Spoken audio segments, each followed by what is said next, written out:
Mr. Chair, tanong po natin sa dating Pangulo Rodrigo Duterte. Gusto po natin i-confirm kung totoo na matapos mag-testify dito sa Quad Committee si retired Colonel or dating Colonel Garma, Regina Garma, totoo po ba na tumawag si dating Pangulong Rodrigo Duterte sa kanya para ipaliwanag kung bakit INC members kagaya ni Colonel Leonardo ang mainam na ilagay sa key roles dun sa war on drugs? I will not do it, and I will never do it, and I did not do it. Hindi ako mag-explain sa pulis kung ano ang ginawa niya. Ikaw ang managot niyan, hindi ako. Kung may order ako sa pulis, gawain mo yan, at pagka pumutok yan, iyo yan. Huwag mo akong turuin dito kasi trabaho mo yan as a pulis. Hindi kita kailangan. Sabi ko nga, 2 taon ako nagturo sa Police Academy, including criminal procedure and evidence. Hindi lang sophisticated, raw lecture lang. Pero hindi ako nagsabi ng turo ng gano'n ka-stupid. I mean, you should maybe medyo habulin mo ang utak ko, Adre. Hindi ako ang presidente kung... Hindi ako. Mr. Chair, linawin ko lang yung tanong. Yung tanong ko po ay kung totoo ba na tinawagan ng dating Pangulo si Colonel Garma matapos mag-testify ni Colonel Garma dito sa Quad Committee. Hindi nga. Bakit ko siya tanungin? Sarili niya yung trabaho. Siya ang managot. Why would I call anybody? You are a policeman, policewoman, do your duty. Kung nagkaletse-letse yan, you explain to the judge. And if you are not believed by the court, then you go to jail. That is your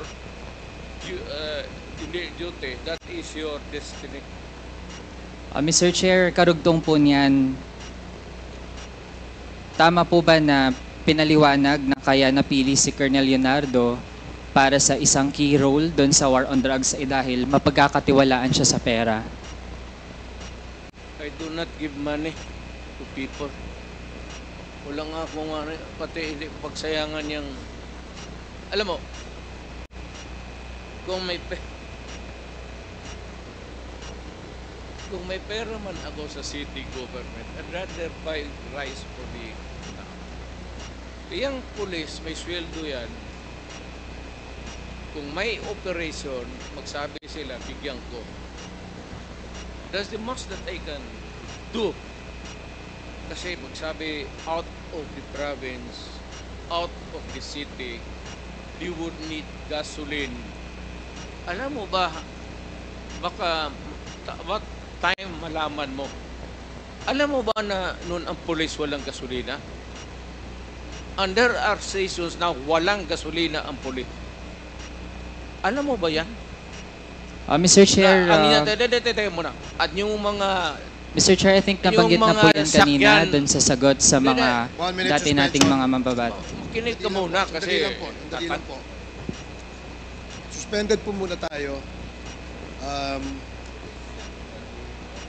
Thank you, Mr. Chair. Mr. Chair, sa dating hearings ng Quad Committee, retired Police Colonel Edelberto Leonardo confirmed na merong reward scheme for police personnel under the drug war of former President Rodrigo Duterte. At meron din pong isang interview mismo sa dating Pangulo na kaya gusto niya ay INC, yung merong key roles sa drug war, ay dahil nga kapag INC daw, mapagkakatiwalaan sa pera. So gusto po nating ma-confirm, given the presence of the former President, kung totoo yun na INC yung mapagkakatiwalaan sa pera para dun sa reward system.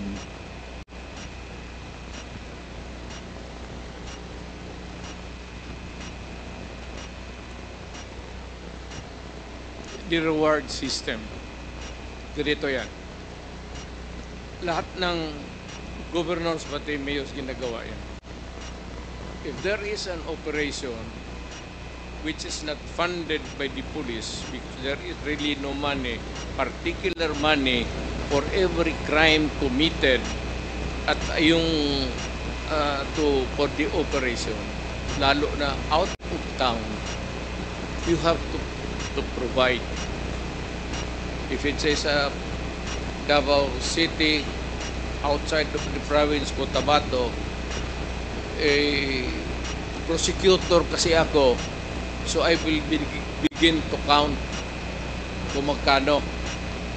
Sabi sir, sa South Cotabato, gaano kalayo yan? Anong gamitin ninyo?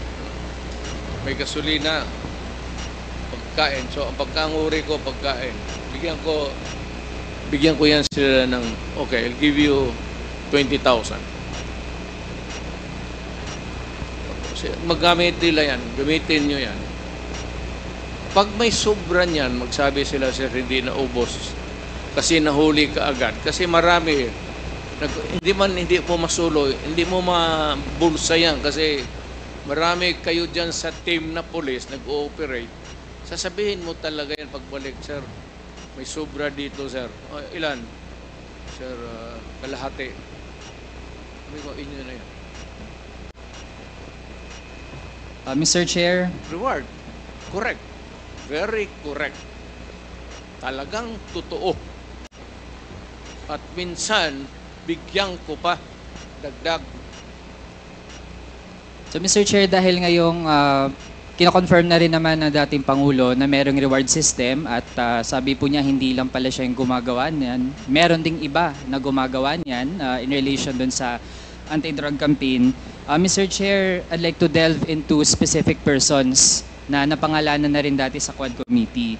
Nabanggit din ng dating Pangulo sa Senado, merong pong alias Smoking na tagabigay ng pera sa mga pulis para sa drug war operations.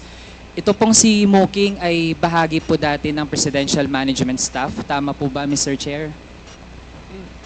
Yes, an employee of the management staff.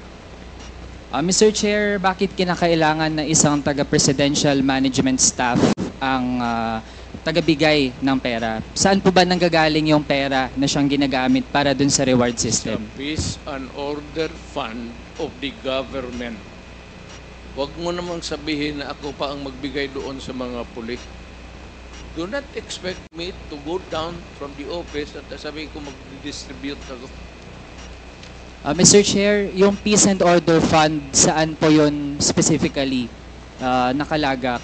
Galing po ba yun sa pondo ng Office of the President? Lahat ng opisina, sir, from the President down to the Governor, Mayors, may Peace and Order Fund. Discretionary yan ng Mayor, ng Governor, ng Presidente. Mr. Chair, yung Peace and Order Fund sa mga local government units natin, yun po ay kinukuha mula dun sa confidential fund. So kung sa Office of the President, lalo na't meron ding allocation for confidential and intelligence fund, dun din po ba kinukuha yung Peace and Order Fund para dun sa reward system? I will not answer your question. I do have to make an accounting of what I did as President. That's official and personal to me. Mr. Chair, bahagi ito ng ating gustong siyasatin dito sa Quad Committee kasi kanina din naman po ang banggit lahat ng mga nagpapatupad ng ganitong operations, yun yung source, Peace and Order Fund. Pero kailangan malinaw din saan talagang item, anong allocation po yun. So kung sa mga LGU, malinaw naman, confidential fund. Pero sa Office of the President, dahil po actually ay iilan lang naman yung mga line items doon. At kung meron dyan na pinakaswak para dun sa Peace and Order, yun po ay Confidential and Intelligence Fund. So gusto po nating ma-confirm lang, dahil po nalaman natin meron talagang reward system at merong pinanggagalingan yung pondo para dun sa reward system. Sir, sandali. Medyo papahingin mo lang ako ng 1 minute suspension. Kaya tinawag yan, sir, ng intelligence pati confidential. Kaya huwag kang magtanong kung anong confidential ginawa ko. Confidential nga eh. I am protecting the interest of the Republic when I dispense confidential fund to the military and the police. Do not make me account for something which I cannot do legally. That is not allowed by law. I am prohibited from doing it. Mr. Chair, I believe hindi tayo pwedeng sabihan dito sa committee na hindi tayo pwedeng magtanong lalo sa mga bagay na relevant dun sa ating investigations. And Mr. Chair, I was not even asking kung sino yung mga hanggang sa level ng mga regional police units, sino-sino mga nakatanggap. I was simply asking yung nature ng paggamit ng pondo na iyon. And Mr. Chair, there's nothing in the joint circular on confidential and intelligence funds that says that we cannot ask general questions, Mr. Chair. Kaya kung ayaw po tayong sagutin dun sa ganong mga bagay, then I think that's actually an indirect admission na dun talaga nanggagaling at ayaw lang pong specify ng ating resource person yung nitty-gritty. Pero yun na po yung nagtutugma yung Peace and Order Fund na pwede talagang kunin doon sa Confidential and Intelligence Fund na actually ay lumobo ng sobrang taas sa ilalim po ng term ng past administration. So actually po, we gave our resource person a chance to answer pero nagdi-deviate po mula doon sa paano talaga sana sagutin ng diretso kasi simple lang naman po yung tanong kung doon ba kinukuha. Okay, let me answer you. Chance to answer. You are asking as if you are from the COA. Hindi ka naman COA, hindi kita sagutin ng tama kasi wala rin akong alam. COA, kailangan mo ng report, so you have to bring the papers. You're asking questions that are pertaining to COA. Ano?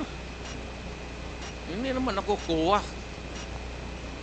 Mayor ako tapos presidente. Sige, Mr. Chair, I won't belabor the point pero tingin ko ang mga kababayan natin yung makakausga. Malinaw naman po na wala po sa aming dalawa yung taga-COA pero mismo po nasa memorandum circular din naman na dapat ay ipatupad ng COA na dapat ay kung mayroong mga ahensyang nabibigyan, nag-grant ng Confidential and Intelligence Fund, dapat po hindi nga yan in the first place nakatago mula sa mga kababayan kasi the fact na nakatago po yan, ito po yung nangyari. Nagamit po ang pondo na yan para dun sa mga extrajudicial killings na kumitil ng buhay ng mga kapwa nating kabataan, magiging yung tens of thousands ng mga pamilya na actually ay hanggang ngayon nagdurusa at walang hustisya. So, kasunod nating tanong, Mr. Chair, dun sa paano ba nabubuo yung mga drug lists ng itong tina-target ng war on drugs ng dating administrasyon. Sino po ba yung mga nagbuo ng drug list?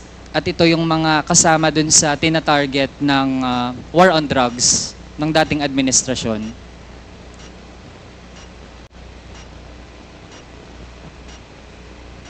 Drug list, it has to come.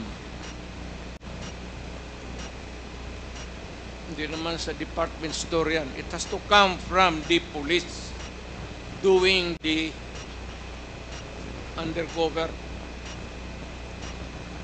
Mr. Chair, yung mga napangalanan dati dito sa Quad Committee kagaya ni na Colonel Leonardo, bahagi ba sila ng mga nagbuo nitong drug list? I don't know where he, hindi ko alam ang unit niya in particular. I only know that he's a policeman. Pero hindi ako nagtatanong kung saan siya galing, from where, kung saan siya nagtrabaho from one unit to another. in the course of their being a policeman. Marami yan silang dinaanan. They are not just there diretso. So, yung tinatanong mo should be answered by Leonardo, not me. Mr. Chair, lalo na't ang drug war ay ang number one reference nito ang pronouncements ng dating Pangulo. Kaya po, we have every right to ask our resource person tungkol dun sa pagbubuo ng mga drug list. Mr. Chair, ano po ang vetting process bago ma-finalize yung mga drug list? Ano pong pinagdadaanan? Halimbawa, may nagsabi, ito, involved to sa kalakaran ng droga. Paano po natitiyak na yung final na version ng listahan, yun talaga ay yung mga merong sapat na batayan para masama dun sa listahan? Wala akong vetting committee as president or mayor. Trabaho ng pulis yan. Hayaan mo sila sa trabaho nila. Tama man o mali, kanila yan. Ako dito sa aking trabaho, tama o mali, sagot ko. Pero yung vetting, bakit? What? Ang mayor mag-vet pa? You want to say that I have to, tatanong pa ako ulit to make a second investigation or a second guess? Do you expect me to do that? Mr. Chair, Wala ka bang mayor na kilala? Magtanong ka muna. Mr. Chair, exactly, precisely. Kaya po tayo nagtatanong kasi kung walang vetting process, edi paano po yun kapag meron palang nasama? Sinama lang halimbawa ng isang pulis dahil tingin niya mataas yung reward, kaya mainam na patayin nila yun kasi sasabihin lang ng dating Pangulo na siya bahala. Tapos pag napatay, makiklaim yung reward at okay lang kasi hindi talaga na-check kung yun ba talaga ay merong key role dun sa illegal drug trade. So with that, Mr. Chair, sabi din po kanina kasi yung mga high value targets, yun talaga ang dapat mangyari dun, patayin. So Mr. Chair, gusto nating malaman, lahat po ba ng mga high value targets dun sa drug list na hindi na vet, lahat po ba yun ay merong unlawful aggression na ginawa noong sila ay gustong tugisin ng pulis? Again?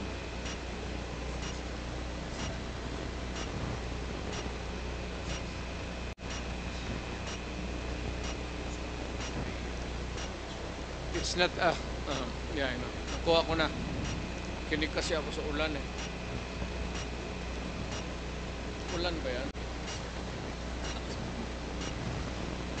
Kaya kita mo, ulan ka na.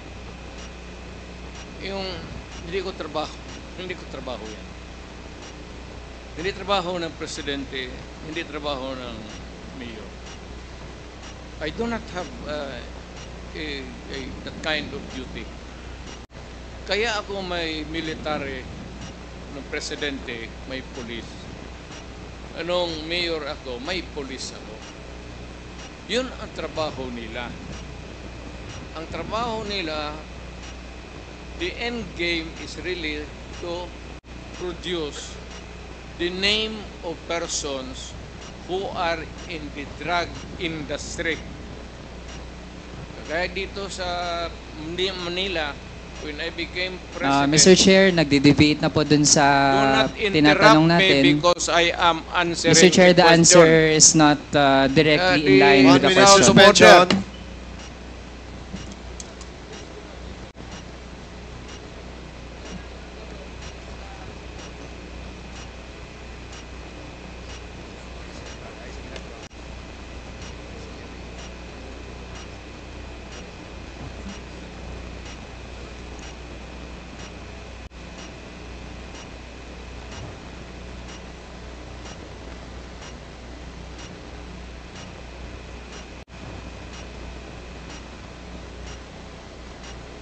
Hearing is resumed. Again, I'd like to remind everybody na pwede po patapusin natin magsalita ang nagsasalita bago po tayo magtanong po ulit ng kasunod na tanong.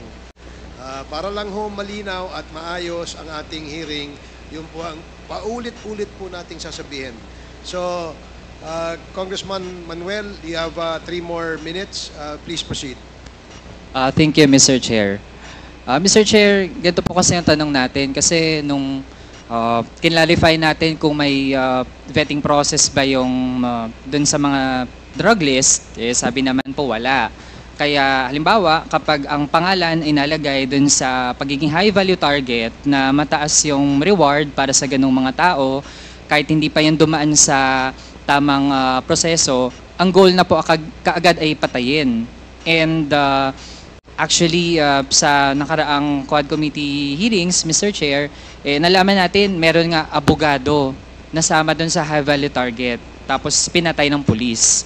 Kaya Mr. Chair, gusto kasi nating malaman kung ano ba talaga yung nangyayari dun sa mga operasyon. Kaya ang unang tanong po natin, kung meron po bang unlawful aggression dun sa lahat ng mga pinatay. Yun lang po yung tanong natin, Mr. Chair, para ma-establish po natin talaga kung may merit ba na ganun yung order, na kapag high value target, ang goal dapat ng police, patayin sila. So yun po yung tanong, Mr. Chair. You are using the term unlawful aggression improperly. Huwag mo kong gamitin yan. Hindi tama yan. Better tone down your rhetorics.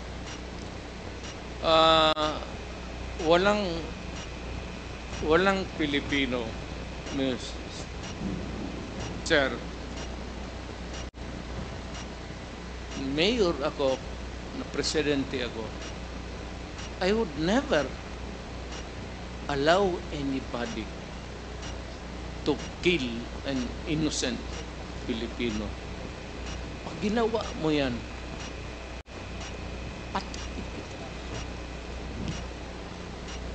magtanong ka lahat ng pulis ng Pilipinas. Pagka pumasok ka ng kidnapping, pinatay mo, patayin talaga kita. Hindi kita bubuhay. Ngayon, ibig mong sabihin na hindi, what I'm trying to say is that we are not employees of government out there going about their duties, especially the police. Naawa naman ako dyan sa mga just to go and shoot innocent people. Ano ito? Hunting safari sa Africa? Basta na lang pawarilin mo isang tao na walang rason? Even you, can you do it? Baka patay ka ng tao na barilin mo na walang rason, na inosente? How can that be? Give me a common sense reason kung bakit ganon. That you presumptuously, tignan mo, tuloy, nagalit. Siyempre, nagalit na yung langit. Dahil sa tatanong mo na, ano ba, alam mo to sa totoo lang, ito totoo lang ha, marami akong pinatay na pulis sa Davao na kriminal. Magtanong kayo sa Davao, mag-go around. Ano yung Ako mismo ang talagang humirit. Harap-harapan. Marami akong pinatay na pulis na gago na mag-kidnap, mag-rape, tapos magpatay. Sabi ko sa iyo, pag mahuli ko kayo, maabutan ko kayo, talagang papatayin ko kayo. Lahat yan, that goes for the law enforcer, the soldiers, lahat. civilians. Pagka ginawa mo yung, kaya sabi ko yung i-hold up mo na, akyatin mo sa bahay, tapos kunin mo yung pera, i-rape mo yung asawa, i-rape mo yung mga anak, ay anak na.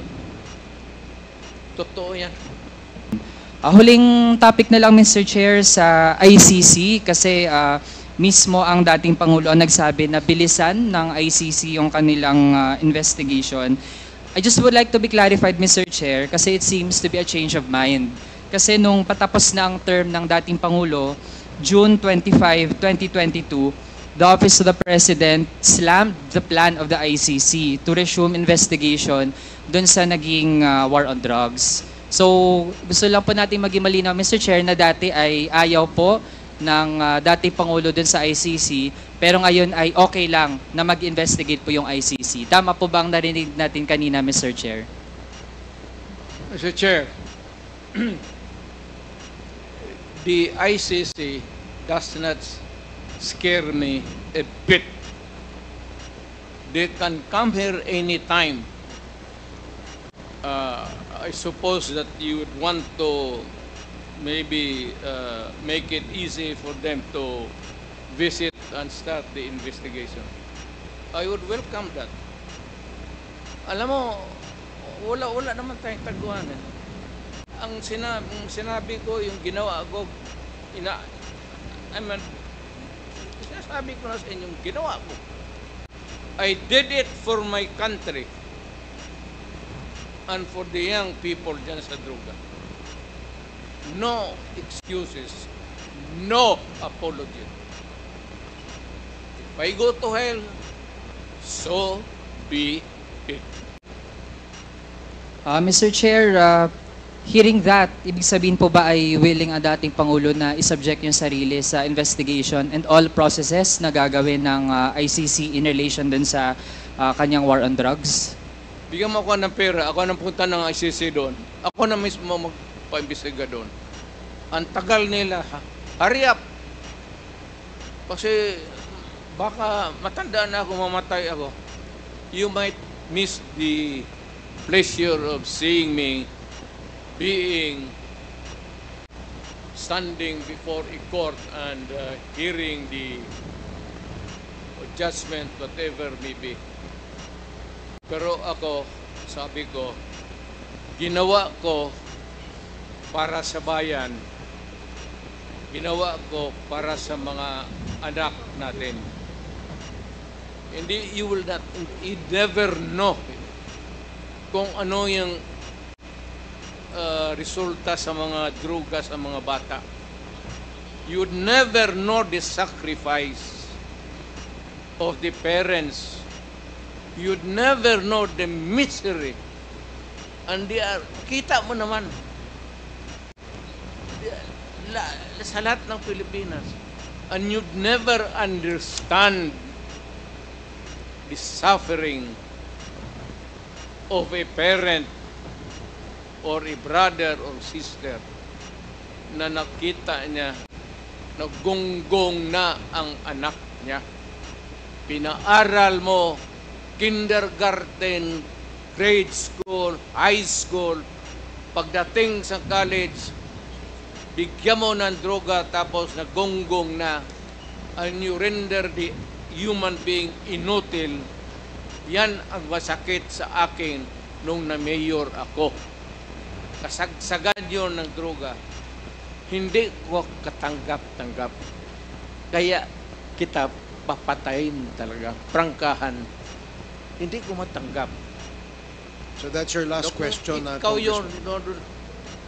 Mr. Chair, hindi po talaga katanggap-tanggap lalo na't kung meron nga, totoo man, kahit sabihin natin na nakagamit ng droga pero sa halip na i-rehabilitate, ang mangyayari pala ay masasama sa drug list na hindi vetted tapos papatayin. Masakit po talaga yun, Mr. Chair. At sa dami ng mga naging witnesses po natin, mga relatives na pumunta dito, dama po natin ang ganong epekto. Hindi lamang nung pagkalat ng illegal na droga, pero maging yung approach, no, na patayan yung nakapanguna kaysa yung paano natin ma-rehabilitate yung mga napunta sa ganung landas. Sir. So, Mr. Chair, ito na Sir, po yung huling tanong natin. May I just interrupt you? Mr. President, sandali lang po, patapusin lang po natin siya. Pagkatapos po, kayo po, re-recognize ko po.